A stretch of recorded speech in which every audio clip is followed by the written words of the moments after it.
hallo wieder hier bei mir. Moment. So, hallo wieder hier bei mir, dem Luca von den Löwen. Dem 14-jährigen Luca von den Löwen. Okay, dieses Intro ist mal wieder so richtig abgecrackt. Ja, zu einer weiteren Folge von Rebuild Potter's World. In der letzten Folge und im letzten Stream haben wir hier natürlich weiter am Eingangsinnenhof und allgemein so am Eingangsbereich von Hogwarts gearbeitet. Was wir in dieser Folge machen werden, das seht ihr nach dem Intro.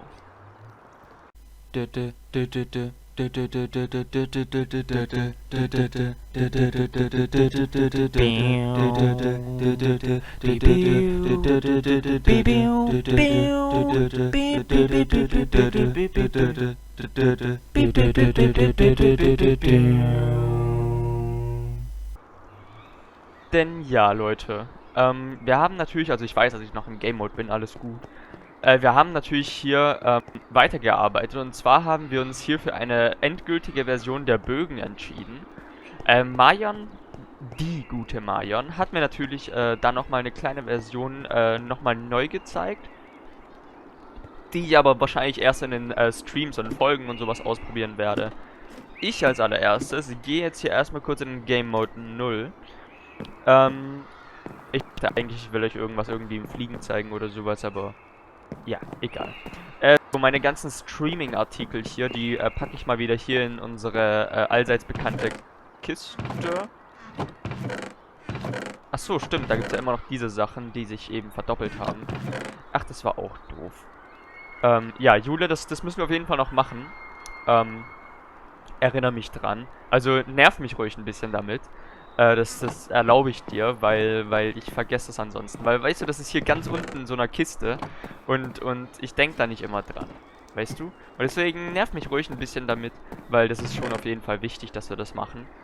Ja, also ich nehme mal hier so diese Schaufel mit und diese Schaufel mit. So. Ja, meine Spitzhacke lege ich jetzt einfach mal hier so rein, genau. Die werde ich jetzt heute wahrscheinlich wenig... Ich nehme sie mal mit. Ach so, ja, genau. Und Erde brauche ich auch noch auf jeden Fall. Moment. Momento Patronum. So. Ah, hier. So. Ich nehme mal hier so diesen Amount of Erde mit. That amount of Earth. Of dirt. It's dirty in here. Oh, Luca. Ja, ich bin auf jeden Fall ziemlich zufrieden mit dem, wie weit wir jetzt hier gekommen sind, weil, wie gesagt, also wir haben jetzt hier das Fenster auf jeden Fall erweitert durch diese Bögen, das ist jetzt hier überall so. Und was wir im vorletzten Stream gemacht haben, ist, wir haben diese Fenster, die dort hinten sind, haben wir jetzt mal mittig gesetzt, wodurch hier dieser Abstand eben nicht mehr ganz so extrem ist, also schon noch etwas extremer. Natürlich, das soll auch sein, dass wir eben hier eine schöne Breite haben, die breiter ist als das da hier. Ich meine... Ah ja, genau. Eine Breite haben, die eben breiter ist als hier ein Fenster, weil ich dachte ja bisher immer, dass hier drin am Ende so ein Quadrat entstehen soll. Aber das soll's ja gar nicht. Und das geht auch so direkt gar nicht. Moment mal.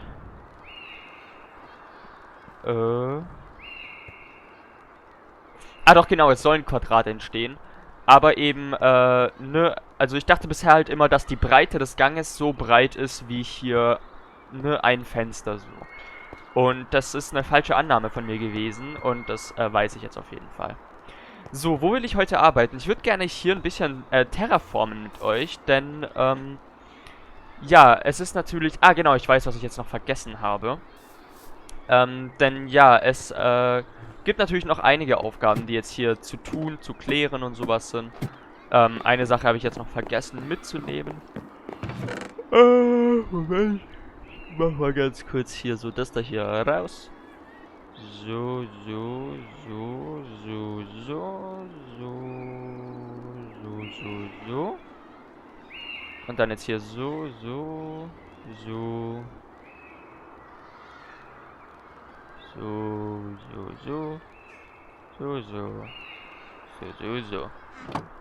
Genau, ich denke doch, dass es jetzt hier eigentlich ganz gut ist. Moment. Ah ja, genau, ich wollte hier noch das da hier so, so, so machen. Genau, so, dann passt es jetzt. Gut, denn ich zeige euch jetzt einmal ganz kurz hier etwas. Wie ihr nämlich sehen könnt, ja, ist hier noch viel zu viel, so Wiese und Tralala drumrum. Und ich denke, ich beginne diese Folge jetzt mal damit, nach 5 Minuten, ja, hier ein bisschen einfach abzutragen und hier ein bisschen einfach zu terraformen.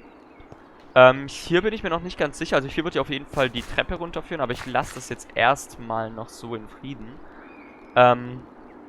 Aber ich denke, eine Sache, die wir auf jeden Fall machen können, ist,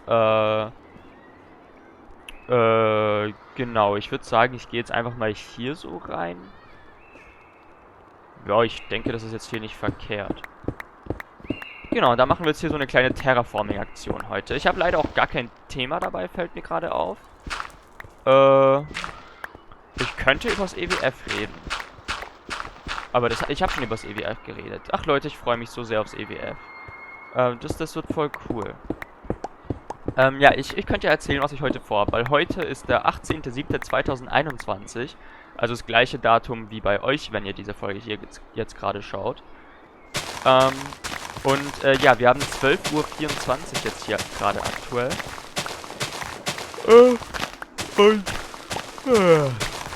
Genau. Ich habe gerade vorhin gefrühstückt. Ist zwar jetzt auch schon wieder ein bisschen her, das Frühstück, aber trotzdem kann man sagen, ich habe jetzt vorhin gefrühstückt.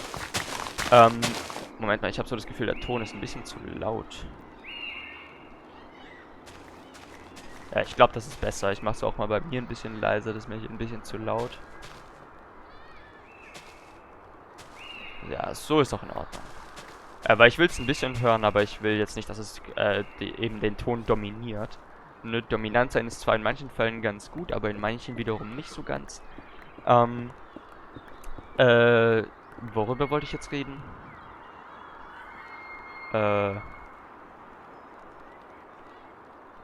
Achso, ja genau, was ich heute vorhabe.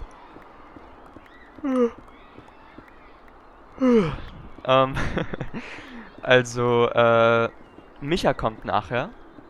Also, was heißt nachher? Jetzt demnächst eigentlich schon. Ich sollte vielleicht mal mein Internet anmachen, weil er könnte theoretisch jede Minute da sein. Ah gut, er hat mir noch nicht geschrieben. Weil ich muss ein bisschen mein Handy im Auge behalten, weil er schreibt mir, sobald er mit seinen Eltern eben losfährt, also mit seinem Dad oder seiner Mom, je nachdem halt wer ihn fährt. Vielleicht auch mein Bruder, keine Ahnung. Und deswegen muss ich mich ein bisschen, ja gut, ich kann mich schlecht mit der Folge beeilen, ne? Ich meine, die Folge hat so ihre Länge. Ich wollte gerade sagen, ich muss mich ein bisschen mit der Folge beeilen. Aber ich darf halt danach dann nicht trödeln. Also jetzt hier in der Folge trödeln ist vollkommen in Ordnung. Weil, ne, läuft ja nichts weg und sowas. Wir müssen ja sowieso die 20 Minuten erreichen. Beziehungsweise, ja gut, euch machen auch 40 Minuten keinen Strich durch die Rechnung. Aber vielleicht wisst ihr ja so, was ich meine und ja. Ja, was wir heute machen werden, ist auf jeden Fall, also ich werde heute auf jeden Fall das Last of Us Video hochladen. Ne, also wir haben ja jetzt hier 15 Uhr, wenn ihr das hier seht. Hoffentlich haben wir 15 Uhr, wenn ihr das hier seht. Es kommt ja ein Skript-Video, ein Last of Us Video, heute. Ich würde vielleicht so, naja, es ist jetzt schon fertig, vielleicht habt ihr es auch schon gesehen, vielleicht schaffe ich es ja, das Ganze eben bis,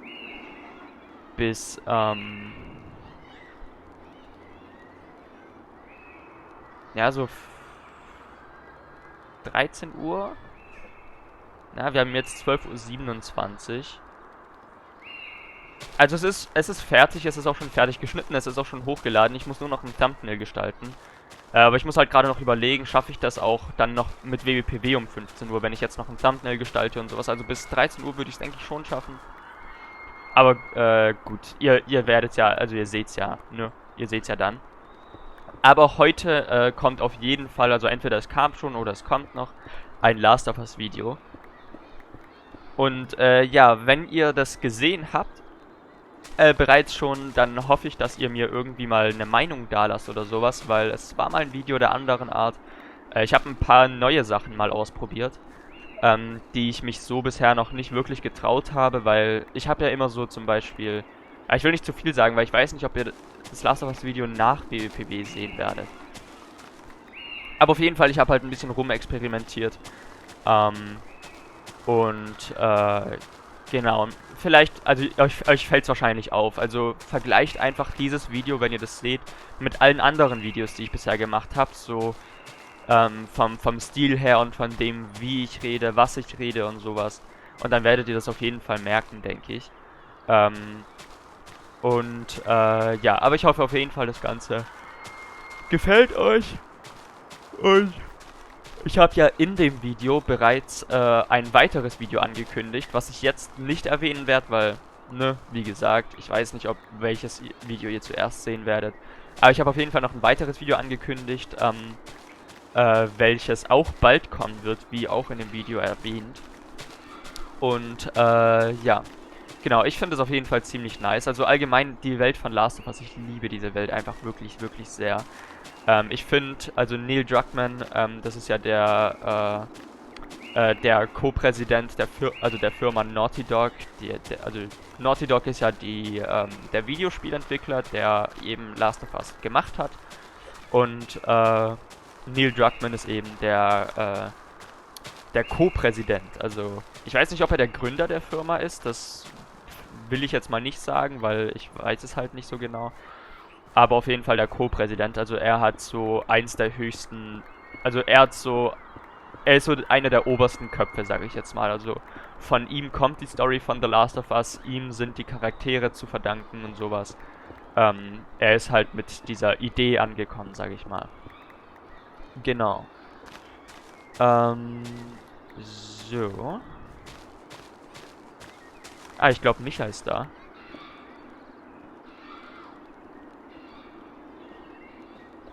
Ich weiß es nicht. Ich hoffe mal noch nicht. So, das hier baue ich mal noch ab. Gut. Genau, dann baue ich jetzt mal noch... ja, ich baue hier einfach, denke ich, mal so die oberste Schicht ab. Einfach, dass sich eben der Innenhof ein bisschen mehr vom Rest abhebt. Das ist mir nämlich schon ziemlich wichtig. Hier. Hier muss ich ein bisschen überlegen. Ich glaube, hier muss ich tatsächlich sogar ein bisschen auffüllen. Wie viel auffüllen, weiß ich jetzt gar nicht so genau. Aber ich denke, wenn ich bis dahin auffülle, dann sollte das eigentlich ganz in Ordnung sein. Ja, genau, danke. Hier so. Oh, hey, Micha. Aufnehmen.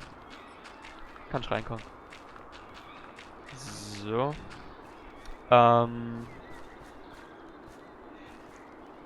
Genau. Dann... Ja gut, hier hinten möchte ich gerne noch ein bisschen aufpassen, weil ich weiß noch nicht genau, wie ich das Ganze hier planen werde, das zu bauen. Aber ich nehme jetzt erstmal hier so ein bisschen was von weg. Ich würde jetzt einfach mal sagen, vielleicht erstmal bis das hier so, die da hier eben drauf können. Genau, also hier so. Genau, bedeutet also, dass ich jetzt erstmal das da hier...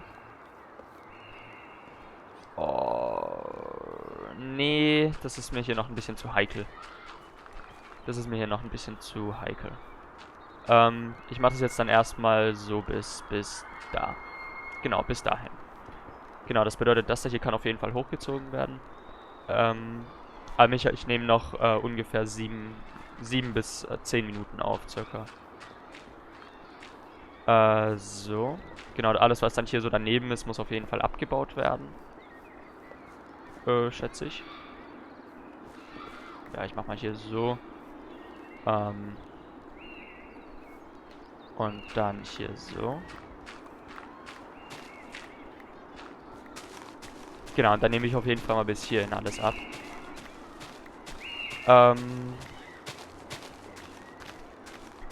Was wollte ich eigentlich sagen? Ich wollte eigentlich noch weiter über das Video sprechen. Aber mir fällt gerade nicht mehr ein, was ich sagen wollte.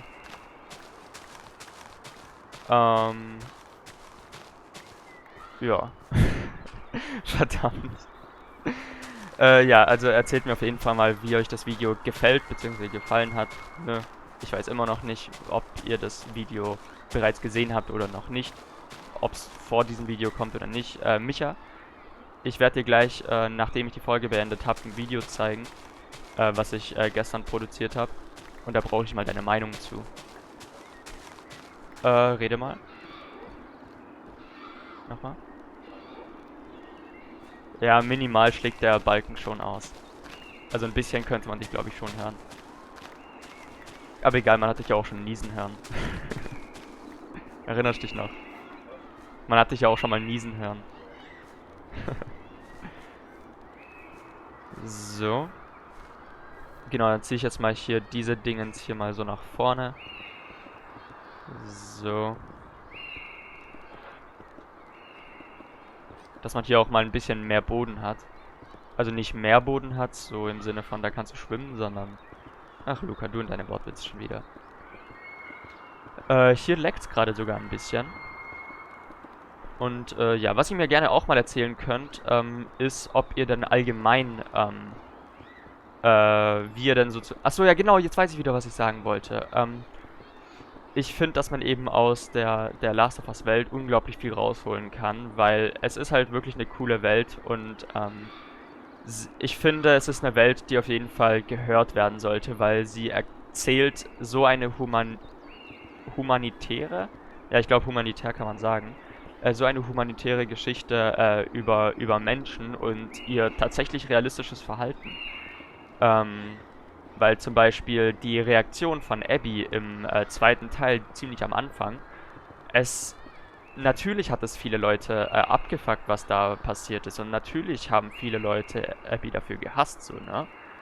Aber es ist halt irgendwie schon auch logisch, weil, ne, er hat ja ihren Dad umgebracht und da ist es ja irgendwo auch eine menschliche Schlussfolgerung. Also ich würde jetzt nicht so handeln, also das will ich jetzt natürlich nicht damit sagen. Ich würde jetzt nicht so wie Abby handeln. Aber wenn man sich so allgemein mal die Menschheit anschaut, wisst ihr, so die allgemeine Menschheit, dann ist es auf jeden Fall, ja, sehr realistisch und eine sehr realistische Schlussfolgerung, dass man eben so darauf reagiert. Und ja, also wenn Neil Druckmann wirklich an dieser Welt dranbleibt, dann kann er da wirklich so unfassbar viel rausholen. Das ist wirklich krass. Und ja, also es wird ja an Hochtouren noch weiter an der Welt gearbeitet. Und das finde ich halt wirklich, wirklich krass. Ich würde jetzt sagen, ich nehme jetzt hier noch diese Ebene weg. Genau, und dann komme ich zum Ende der Folge, dass ich eben hier nochmal so einen kleinen Abschluss habe. Die Schaufel hier, die ist ja zum Glück relativ schnell. Und ja, genau. Ich wollte gerade sagen, erzählt ihr mal, worüber ich reden soll. Aber das ist ja kein Livestream. Ich streame zu viel, glaube ich. Ah ja, genau, ich war ja noch gar nicht fertig damit zu erzählen, was ich heute so mache. Also Micha ist ja jetzt da, wie gesagt. Und wir werden heute wahrscheinlich ein bisschen zocken. So wie jedes Mal. Und er hat auch die Nintendos dabei. Früher haben wir angefangen Super Mario zu spielen. Der hat irgendwann mal so gesagt, ey, ich habe Nintendos.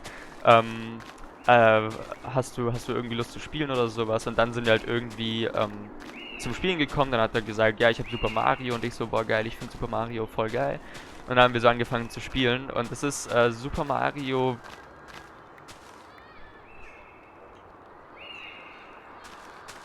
Also Super Mario Bros. Von 2006, der erste Teil. Und es ist für dieses Jahr, also für das, dass es schon so alt ist, hat das einfach eine ziemlich gute Grafik, muss ich sagen. Also natürlich ist es jetzt nicht gestochen scharf und sowas. Aber wenn ich mir jetzt mal so andere Spiele von 2006 anschaue, dann sind die schon weniger qualitativ. Und zudem, es gibt, also... Es kam uns schon öfter mal so vor, als würde es in diesem Spiel Bugs geben, aber ich glaube, wir beide haben da immer ein bisschen irgendwie nicht richtig hingeschaut oder sowas. Also wenn überhaupt, dann hat das Spiel so unglaublich wenige Bugs, dass es wirklich nicht zu merken ist. Also man kann schon fast davon reden, das Spiel hat keine Bugs. Und das ist halt wirklich ziemlich krass, weil die Spiele heutzutage, die haben so unglaublich viele Bugs. Und dann einfach ein Spiel von 2006 mit kaum bis gar keinen Bugs. Das ist halt eigentlich schon fast traurig, dass es sich so weit zurückentwickelt hat, dem bezüglich. Ich meine, klar wurde die Qualität der Videospiele wesentlich besser. Die Grafik wurde besser, die Spielmechaniken wurden erweitert. Und auch die Leveldesigns wurden nochmal extrem verbessert. Und, aber mit einhergegangen sind auf jeden Fall auch die Bugs dementsprechend, weil irgendwie laggt man irgendwo rum oder man glitscht auf einmal durch eine Wand durch oder sowas. Ich meine, auch in Last of Us 2 zum Beispiel gibt es so viele Leute, die haben irgendwelche Glitches und Bugs gefunden und können einfach außerhalb der Map rumlaufen. Und das ist ein qualitativ unglaublich hohes Spiel. Also Last of Us 2 hat aus der PS4 so ziemlich alles rausgeholt, was man rausholen kann. Und also für die PS5 gibt es das Spiel ja, glaube ich, sogar auch mittlerweile. Und da ist es ja auch so, dass es eben natürlich immer noch, also es ist so wie damals bei Last of Us 1, ne, die Remastered-Version, das kam ja 2013 für die PS3 raus, The Last of Us. Und 2014 kam es dann für die PS4 raus. Und mir fällt gerade so ein bisschen auf, The Last of Us Part 1 kam 2013 raus. Also ziemlich am Ende der Ära der PS3. Und genauso kam The Last of Us Part 2 ziemlich am Ende der Ära der PS4 raus. Das bedeutet, eventuell könnten wir mit einem dritten Teil am Ende der Ära der PS5 rechnen. Ist mir gerade so spontan irgendwie aufgefallen, weil wenn 2014 die Remastered-Version für die PS4 kam, dann war das ja ziemlich am Ende der PS3. Und genauso eben jetzt auch mit The Last of Us 2.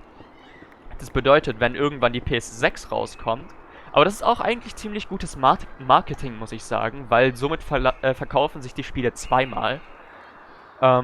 Natürlich nicht mehr so in extremen Ausmaß, aber ich sag jetzt mal so, es lohnt sich dann sowohl für die PS4 als auch für die PS5, weil für die PS4 ist das Spiel wahrscheinlich ein bisschen günstiger als für die PS5 dann später. Ich meine jetzt The Last of Us 2, also ich kenne jetzt die Preise nicht, also ich denke mal für die PS4 ist der Teil auf jeden Fall ein bisschen günstiger als für die PS5. Aber viele Leute holen sich es eben deshalb für die PS4. Aber viele Leute wollen eben auch diese bessere Qualität und sagen dann, okay, hey, ich hole es mir mit der PS5. Und somit ist es eigentlich ziemlich gutes Marketing, das am Ende der Ära der jeweiligen PlayStation-Generation eben zu verkaufen. Ich habe darüber so noch gar nicht wirklich nachgedacht. Aber stimmt. Jetzt zum Beispiel FIFA hingegen. Nee, GTA war es immer. GTA kam immer mit dem Release der neuen PlayStation. Also jetzt mit der PS5 jetzt nicht. Ich meine, GTA 5 verkauft sich jetzt auch schon seit 2013. Das kam auch 2013 raus. Und ist für jede Konsole seitdem nochmal neu erschienen. Ich denke mir da auch so, okay, was geht bei denen ab? Ich meine, irgendwann reicht's auch mal. Vor allem, wenn man mal so bedenkt, also ich sage jetzt mal so, das Einzige, was sich wirklich gelohnt hat, war der Umstieg von PS2 auf PS3. Von PS3 auf PS4 hat sich auch nochmal grafiktechnisch einiges getan, aber schon wesentlich weniger. Und von PS4 auf PS5 hat sich meiner Meinung nach, also ich habe mir da schon ein paar Videos angeschaut, hat sich meiner Meinung nach ehrlich gesagt nicht so viel verändert. Deswegen habe ich mir bis jetzt auch noch nicht die PS5 geholt. Also der einzige Grund für mich, die PS5 zu holen, wäre, wenn wirklich ein Spiel, das ich unbedingt haben möchte, exklusiv für die PS5 erscheint und für andere eben nicht so, wisst ihr? Nur dann würde ich sagen, okay, komm, ich mach das, wisst ihr? Und ja, genau. Aber ansonsten brauche ich, denke ich, keine PS5. Ich meine, ich habe eine PS4. Ja. Außerdem soll die PS5 scheinbar ein paar Schwierigkeiten haben, also die sollen ja scheinbar sich irgendwie wieder auch zurückverkauft haben, weil die irgendwelche Fehler aufweisen oder sowas. Habe ich irgendwie mal mitbekommen, aber nagelt mich nicht drauf fest, dass es stimmt. Ich arbeite nicht bei Sony. Was? Ja, Micha sagt's auch, hatte schon viele Bugs. Ähm, Ja, also, was da jetzt genau ist, weiß ich jetzt gar nicht. Wie gesagt, ich arbeite nicht bei Sony. Aber, ja, genau. So, ich sammle jetzt hier noch ganz kurz diesen einen Stein hier ein und gucke, ob hier sonst noch irgendwas rumliegt, was ich vergessen habe einzusammeln. Aber sieht doch ganz ordentlich aus. Wir haben hier den Boden ein bisschen weitergezogen, wir haben hier ein bisschen geterraformt. Ja, ich finde es doch eigentlich bisher schon ziemlich nice. So, dann leere ich jetzt nur noch mein Inventar. Und dann schreiten wir zum Altar. Badumps. Oh Mann. Ja, Luca mal wieder mit seinen Wortwitzen. Die werden irgendwie auch mit jedem Mal schlechter, habe ich so das Gefühl. So, jetzt hier noch Granit, Dorit und Andesit. So, achso, ja genau, und die Schaufel natürlich noch. So. Es ist so eine verrückte Welt. Es ist so seltsam, hier zu sein. Ja. So, hier haben wir Dorit. Beziehungsweise Diorit wurde mir gesagt, heißt es, nicht Dorit. Hier ist Granit. Und wo haben wir den dunklen? Den schwarzen. Ah, hier haben wir den dunklen. Dude, wie viele Kisten haben wir? Ah, hier. Okay. So, Leute. Wo beende ich die Folge? Ich würde sagen, wir beenden die Folge...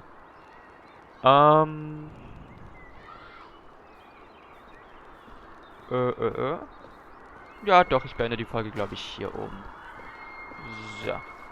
Ja, doch, hier hat man einen guten Überblick auf das, was wir jetzt heute gemacht haben. So, Leute, dann würde ich jetzt mal sagen, was ist hier mit dieser Folge?